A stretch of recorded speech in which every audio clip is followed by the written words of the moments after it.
Yaradanın nurunun vekil gelin Muhammed, arşta adı yazılan Hak'ın dostu Muhammed. Doğduk Hak'a görmedi, yine ömür sürmedi, gözde yaşı durmadı, yetim kalın Muhammed.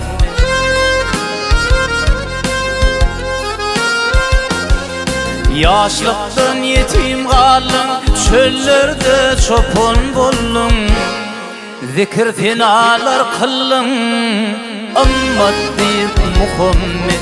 Zikir finalar kıllın, ımmat deyip Muhammed.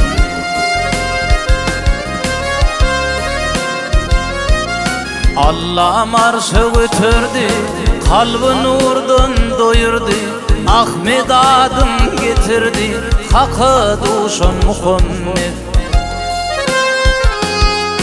Hakaydan parız bolli, Resul sünnet bolli, boynuna vacib alli, cennet dilen Muhammed.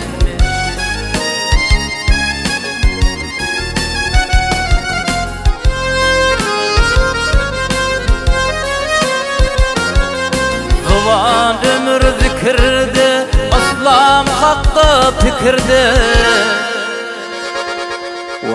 Yaradana şükürde, Allah'ın dostu Muhammed. Yaradana şükürde, Allah'ın dostu Muhammed.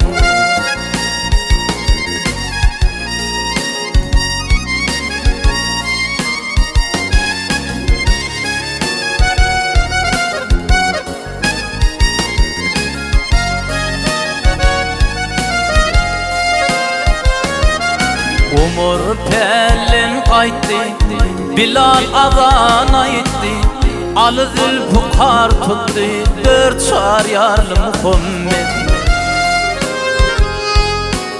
Osman fil kaynatı, Ebu Bekir bir atı, Allah'ın bergil fata, yedi ulatlı Muhammed.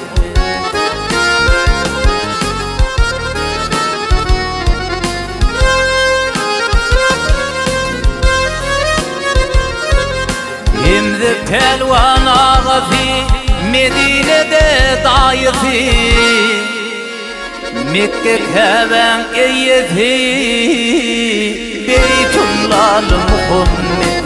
Mekke keven eyyefi, Beytullah'lı Muhammed.